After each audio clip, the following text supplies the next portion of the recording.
السلام عليكم ورحمة الله وبركاته. الأهلي نسر الأهلي الذهبي يحلق في سماء المغرب كأس العالم للأندية، وصل لنص النهائي، يضرب موعدا مع الميرينجي.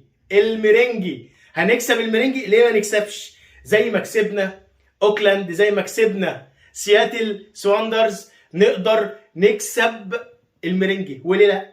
ليه لا؟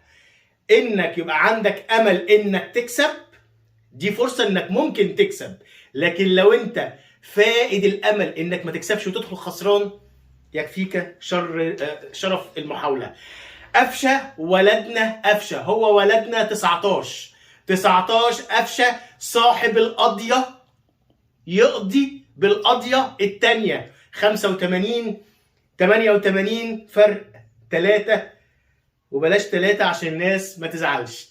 ألف مليون مبروك للنادي الأهلي، وصول نص النهائي أمام ريال مدريد لكأس العالم للأندية. تعال شوف فرق أفريقيا المشاركة، تعال اتكلم على الوداد، تعال اتكلم على الأهلي. الأهلي هو البطل الحقيقي لأفريقيا، حقيقي هو البطل الأوحد لأفريقيا.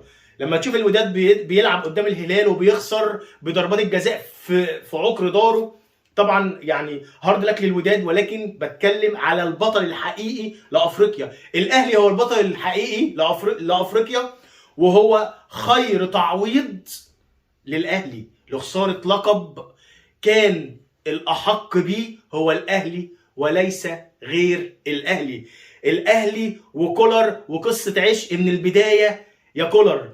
اي نعم في بعض التحفظات في التشكيل هنتكلم عنها دلوقتي، بس تعالى كده نبص هدف قفشه، صورة طبق الأصل من هدف أحمد رفعت مع منتخب مصر أمام السودان في البطولة العربية. طبق الأصل، الكورة لعبها من فاول، تردد بالعارضة، نازلة لعبها بشماله، قفشه عملها بيمينه في العارضة، ردت شاطها بيمينه، غيرت اتجاهها وهدف. صورة طبق الأصل، هدفين بالكربون يا حبيبي، بالكربون. ألف مليون مبروك. أنا هتكلم دلوقتي في التشكيل، طبعا احنا فرحانين وأهلاوية، وفي بعض المصريين طبعا غير الأهلاوية فرحانين، ولكن تعالى نتكلم كده شوية يعني حاجات بسيطة في التشكيل. كولر خانوا التوفيق في حتة إنه بدأ بكهربا وبيرسي تاو. بشوف إن كان لا، ما كانش ينفع إنه يبدأ بيهم. لا، انا كنت بشوف ان هم يقعدوا دكه اكتر. طبعا محمد طاهر كنت بشوف انه يبدا بنفس التشكيل بتاع ماتش اوكلاند، انك تلعب بثلاثه نص ملعب في ماتش سياتل ساوندرز الامريكي مقبول اكتر من انك تلعب بثلاثه نص ملعب في ماتش اوكلاند الضعيف. الحته الاماميه انت لعبت بعبد القادر والشحات في ماتش اوكلاند، وعبد القادر والشحات، ولعبت بشريف.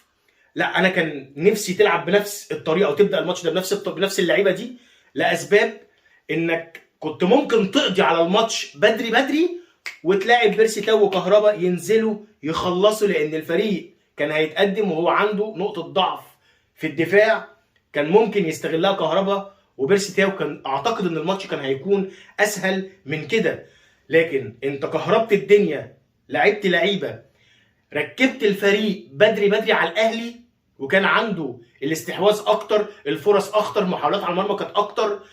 وبعد كده نزلت عبد القادر وقفشه.